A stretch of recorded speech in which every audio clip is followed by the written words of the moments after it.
Welcome to the What to Read Next podcast. In this podcast, your host, Lori Amin, will interview published authors to chat about their work, journey to getting published, and their book recommendations. If you share a passion for books and always looking for your next read, then join us. Hi, Colette. Hi, Annalyn. How are you? Good. How are you, Laura? Good. So let's go first. Whoever wants to go first, to tell us a little bit about yourself. Well, Colette's the author of this wonderful book, so I'll let you go first. I'm an author and producer, and I just wrote a young adult novel that I'm very, very excited about, Breed. And the beautiful Annalyn McCord read the audio version of it, and just happy to be here. I love this. Yes, and thank you, Coco. I am... I'm a lot of things. I don't really know what I am. I'm a multi-dimensional being currently in the 3D. But I'm an actress, an activist, and I love, obviously, my friend Colette and her amazing books, but Breed specifically touches on an issue that matters very much to me. Us being able to stay on this planet and take care of the beautiful, wonderful animals that we have. And I think that the way Breed incorporates a really important topic into beautiful entertainment is something awesome and an amazing way to plant little seeds in the young adult world of be conscientious of our world and the damage we're causing it. Mm-hmm. Yes, and we're causing damage. But unfortunately, that's what's we're in today's world. So, So let's talk about Breed. Tell us a little bit about the book and what was the source of inspiration? What was the idea that just brought this book to life? Well, the idea was my dad. My dad was diagnosed with brain cancer. And when he was dying, he was talking a lot about the soul and what it meant to have a soul. And we started to talk about animals, and my father was a huge animal lover. I mean, he would take ants out on a piece of paper so that we could squash them. He was all about not killing, preserving, and saving. And so that whole idea came, and he was talking about animals and their souls and evolution and the future. And suddenly Breed was born. And so the book means so much to me on so many different levels, but the most important is my dad. And not the most important for me, but not for the planet. It's the animals. But so basically that was the genesis, and it just became this passion project for me. And Annalyn and I went to Arizona, and we had this really great moment in Sedona, and it kind of clicked in my head. I was like, oh my God, will you read the book? So what was that? So I was like, will you read it? And she, knew my dad. It was perfect. So here we are. And what was your thought when you were offered, I was like, duh, of course I'm reading it. Nobody else is going to. Colette talks about how special it is, the connection with her father. I think what people would be interested to know about her dad is some of the incredible things that he has done for our world. From cleaning up water up in the Bay Area, San Francisco, Coco? Yeah. From that to raising two beautiful daughters, being an immigrant coming from Iran. And after he passed, one of the things that touched me about this talk about souls, this beautiful soul, was he never told anyone, but he was sending home money to underprivileged kids to be able to go to college, go to school in Iran. And letters started pouring in of thank you, gratitude to Hedy for so he cares about humans, he cares about planets, he cares about the soul of our world. And what's really special about Breed is how Hedy is depicted in it, because Colette actually uses his name as the scientist, which is super cool for me reading it. And the fact that I actually would have been his favorite daughter because I'm obsessed with science. Probably true. Because Colette and Jasmine have no interest in science. But Colette really took a point to really dive into what her dad was talking about at the end of his life and the science that was required to. So she did a very good job I'm very proud of her. And I was stoked not only to, as a sci-fi fan, to be a part of this, but also this is something really, really unique. So not to give too much of a spoiler, but it's kind of right away once you dive into the book that you discover what the science is. And the idea was that Dr. Hetty in the book takes the soul particle from the pineal gland out of these incredible animals that were dying out. And we then skip forward, several years later, time has passed, and now the hybrids, the animal human hybrids that were developed as a result of Dr. Hetty saving the essence of these incredible animals, they make up the kingdoms of the world in this future time in 2999 AD. And so you get this sense of, this kind of dystopian future world. So you get that element, and then you get this, these crazy, not alien, but, interesting creatures, but they flicker. And so they're human form, but then when they have intense emotions, they flicker into their shadow, which is the lion, their part, or the cetacean, or the bird, or the amphibian, or the reptile, whichever kingdom they're from, they flicker into that other animals. So it's like the whole world is extremely vibrant. Colette did an incredible job making it colorful and yummy. And as an actress performer, to be able to read those, vibrant details and paint that picture for the listener was a lot of fun. I hope that people feel like it was when they listen to it. I will say I've listened to her, I've listened to the Audible, and I'm like, it's so good. And so I'm writing, I just finished book 2. Did you finish it already? I haven't had my phone. My phone's been in Canada until last night. So I'm so behind on life right now. Well, it's done. I know. But I hear her voice. I'm like, it's not even my voice anymore. I'm like writing it. I'm like, how's she going to say this? How's that process like? It's not there. And then as an audiobook narrator, what is the process like, just to make this story come to life? Because it just... So sorry, I just also have to say she's one of my best friends too. So I can bully and be mad and be like, look, terrible. All sorts of pressure. She's the nicest bully I've ever met in my life. I keep waiting for her actually to be mean. No, but the process, we kind of figured it out as we went, right, Coco? It was you were by yourself in New York doing it. Yeah, so I was filming my TV show in New York, and we're we're obviously 3 hours difference between the two of us. We're figuring out a studio near me. I had a house out in Long Island, so I needed to have a location out there. So the opportunities there are a little bit more scarce than if I was in the city. We found an amazing man, Mike, who's in his 60s and is an avid Breed fan now, because he was like, I would never have ever happened upon this, but now I need to know what happens next. But the process was interesting. It definitely, I think we ended up with 18 hours of studio time, probably, Coco, right? So it's a long process. I'm a little bit of a perfectionist.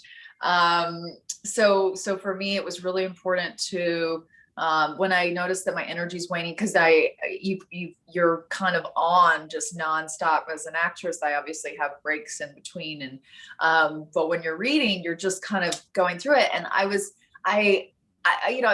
eating up the story. Mike's super enthralled. He's like, Paige Turner, let's go to the next chapter. I'm like, Mike, I need a lunch break. He's like, I need to know what happens. But so we definitely would go into it, but he was really great as a producer, a technical producer, kind of letting me know when he's like, that character didn't sound like her. You need to take a little walk. You need to get some water. You need to take a little break. And whenever the energy would wane. So it's really important to keep high energy. The whole book is high stakes. So it's I was an emotional roller coaster. Wait till book 2. I actually did, when I'm like, oh God, it just doesn't stop. What am I writing myself into? Yes. Oh, and also Colette loves making up like crazy words. She loves like introducing old ancient languages. Or Aramaic, I hear, is in the second book. Aramaic book, which is not fun. There were parts about this book where I don't know why I made things so difficult for myself, because as Anna said, I'm not a science person at all. In fact, yesterday Breed was listed in, like, Book Trib did a list of 7 books about transhumanism. And I was so excited when I saw this. And then I'm like, and Dune was one of them. I mean, I'll send it to you. It's like, yeah, send it to compliment ever, obviously, to be next to Dune. But I'm going to admit this. Had they not put the definition of transhumanism, I would have been like, Google. I would have totally. I was like, Dad's real proud right now. Oh yeah, he's looking down, smiling at his little girl. Wow. Yeah. I will say, I was a little bit pissed at Colette when we got to a particular chapter, and I had been building up, and you understand, like, I've been perfecting everything, making this so wonderful for her, and all I want is a little bit of fun time once the love story pays off. Literally, I turned the chapter and it's like she wakes up the next morning. I'm like, I don't get to read any of the juicy bits, like. And then I remembered it's a young adult novel, so we gotta keep it PG. But there is a delicious romance that goes through the book. If you're not in love with Aiden, I don't know what's wrong with you. Aiden is a very fiery lion leader of the kingdom, so he flickers into a lion, and it is sexy. I think it is like almost dangerous how yummy he is. He is yummy. Is there anything exciting in Shadow for me to look forward to? Is it still PG? It's a bit PG. Oh, come on. But there's like juicy excitement. Oh my God, wait till you see your character. Oh, yes. So I put in a request for a salacious character that I'm going to take ownership of. Obviously Siren is wonderful, but she's a little young. I'm a little bit mature. I've got some interesting experiences under my belt. So I decided to be a part of the reptile world. So I am very, very excited to see what's really exciting, I think, for, obviously we're talking about book 1, but book 2 will be unveiling more of the other kingdoms. Book 1 really focuses on the kingdom of and you get to know this incredible world, and it's really amazing, and you fall in love with the characters, I think, right away. But there's a whole world out there. So for me, I'm excited to dive into book 2 to definitely discover more of the world. Mm-hmm. I'm excited. So Colette, can you talk to us about the world building process? Because I feel like that's like takes, just you're creating a whole world, whole place that the reader can engage. And when I started reading it, I was transported to a different space, and it was just like magical. So what's the process like for you? Well, this was a whole new world, literally a whole new world for me, because it's a different time. I'm not jumping back to high school or to, any present day moment that, makes kind of grounding in reality a lot easier. So this was really a lot of mapping out. It was a lot of research. I did a lot of research on the different animals. There are things, I didn't know.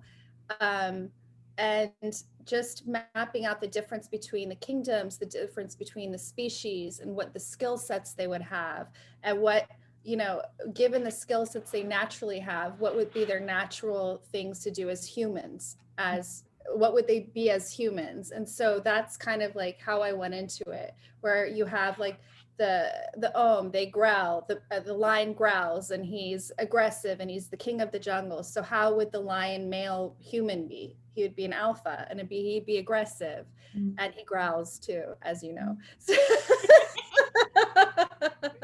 We love the growl. Yeah. And so that's kind of like, I just kept plotting of the different kingdoms, and it just came to life, really came to life.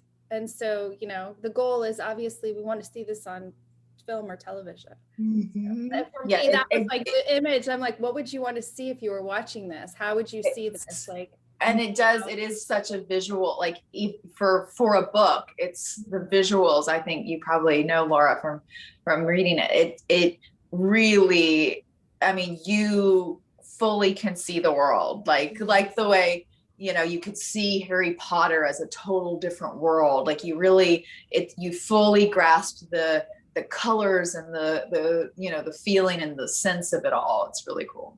Yeah, it felt like a sensory experience. Like I felt like all five senses were immersed in this world. Like, you know, the whole experience, like just bring up the colors, check it up, like you know, the intensity of it.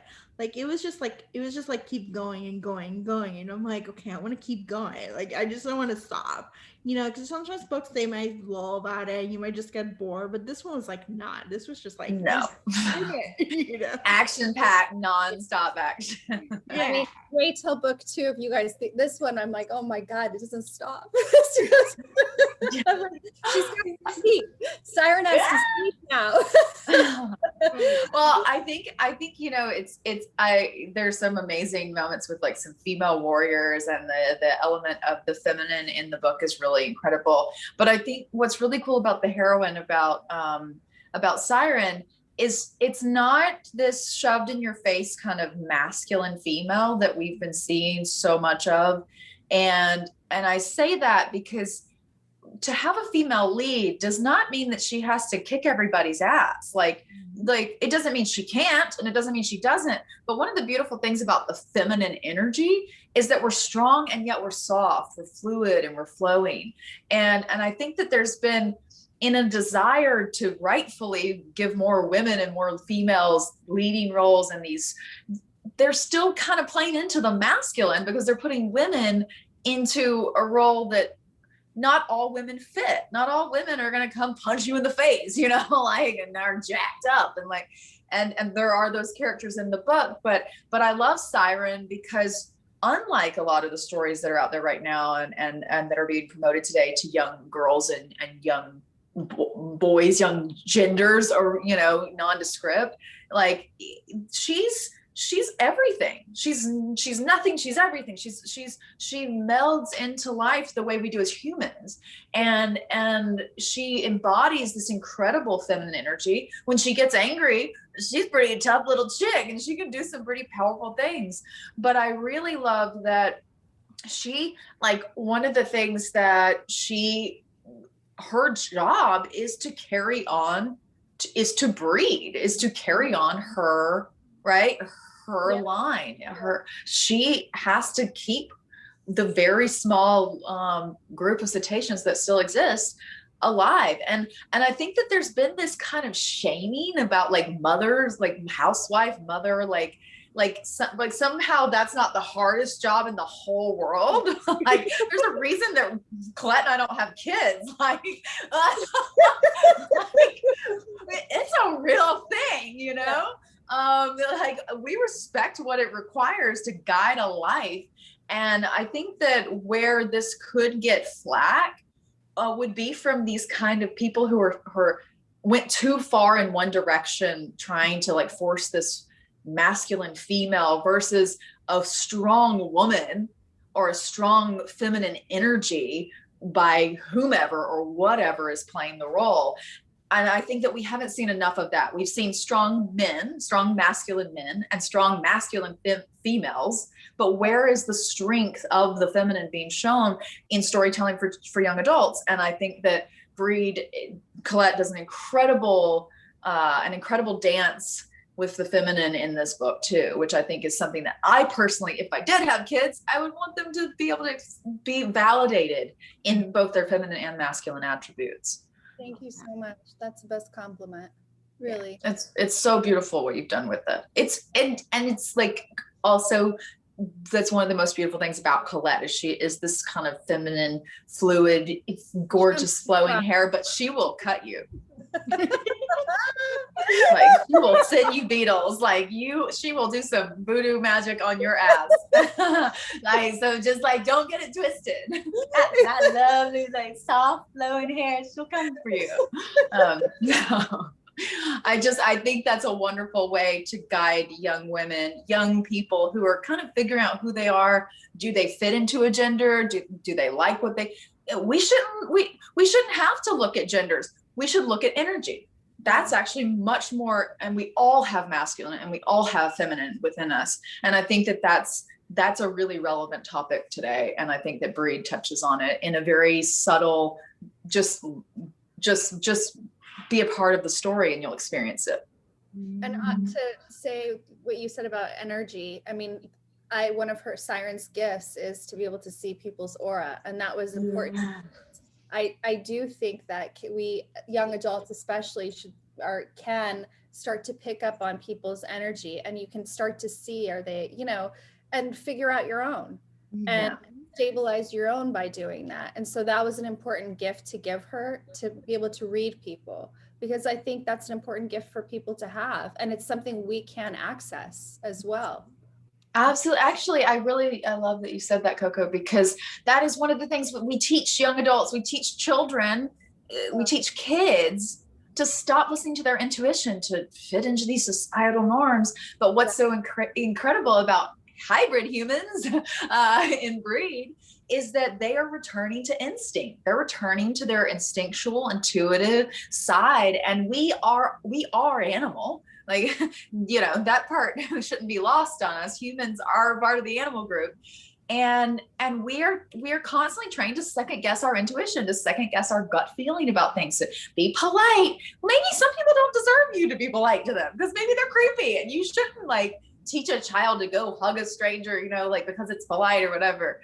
I think that there's a really wonderful element also of just highlighting the instinct and the sense of that animalness that even without being a hybrid we have within us. For sure. It's our wild. And it's, I call it the shadow in Breed, but it's our wild. And if you can, our wild is beautiful. People hide from their wild, but it's actually very beautiful, especially when you can, when it's controlled. Yeah. I love this. So how's it going with the pandemic? How's it writing a book in the pandemic, and how's it narrating a book in the pandemic? Because, it probably pandemic, it's so much fun. The pandemic sucks. Understandable, yeah. But I mean, I'm a homebody by nature, to be honest. So this is, as a writer especially. So it's not that it's been so tough, because I do have to sit away and hide, and Anna is actually the same. She hides from people too. We do. We're totally typically quarantine people until we're told, and then we're like, wait, I want to be told what to do. I'm totally fine with quarantining and ordering in. Yeah. I'm totally cool. Yeah. I own it too, because my sister's like, where do you want to go? Nowhere. We don't want to go anywhere. We just don't want to be told not to. This idea of a party sounds like a great idea, but I don't want to go to the party. I don't want to go, but I want to be able to go. Yeah. I miss the lunches out though. That's the one thing I do miss the most, lunches. Yes. But been writing and just finished book 2, and I have another book coming out in the summer, a memoir about my well, it's not really a memoir, but it's about my experience last summer couch surfing on friends at homes after a divorce. It is so funny, and it's with the backdrop of her Iranian family. And if you've never been a part of an Iranian family as an outsider being brought in, you really should be, or you should read the book in order to experience it, because it is so funny. It is absolutely hysterical. It's just nonstop comedy. Oh my gosh, I can't wait. Oh my God, I'm excited. Thank you. Awesome. Anna, how's your quarantine going? Oh, well, I told Colette, being able to do this book was exciting. I was like, I get to leave my house. I'm driving somewhere. This is crazy. Look at me. I'm in a studio. Obviously we were, when you're recording in a studio, you actually are social distance just because you're on another side of a glass wall. But it was like an adventure. I'm like, I'm leaving the house today. I'm going to read a book. I think that being able, especially for the demographic, to be able to have these wonderful books coming out during the pandemic to keep their imagination and their minds alive while they're not able to do as many things as they've been used to is really super cool. And I certainly had fun being a part of creating that as far as performing it is concerned. I'm so excited. Yeah, I feel like books have been like a relief to many people, whether it's audiobooks or reading a physical book or graphic novel, whatever it is. It's just been a good escape from like the anxiety and the tension and the unprecedented times that we're living, so. Heard that word so many times. Yeah, unprecedented. I just want to live in precedented times, like not unprecedented. Like I just want the place where it's like nothing happens. It is great. So tell us where you can find you online. For me, my Instagram, Coletta Betty. That's where the only social media. I'm trying TikTok. It's really hard for me though. I don't know what to tell you. It's just like another thing to do. I'm like, oh my God, because I have so much time to now get on TikTok too, but I'm trying. So Coletta Betty Instagram, that's where you can find me. Yeah. Awesome. Yeah. I'm at the Anna Lynn, that's ANNALYNNE McCord, MCCORD on Instagram and Facebook. And then I am not super active on Twitter. I have a Twitter account, but it's at I am Anna Lynn MCC on Twitter. So yeah. Awesome. Thank you, Anna, and thank you, Colette, for being on the show. Thank you so much. Thank you. If you enjoyed this podcast, feel free to share with friends, subscribe, rate, and review the show. This is the easiest way to support the podcast. For book recommendations, author interview archives, and other fun book resources and tips, please visit WhatchWeNextBlog.com. The Watch We Next podcast is part of the Frolic Network. To discover new shows to listen and love, please visit frolic.media/podcast. Thank you so much for listening and have a great day.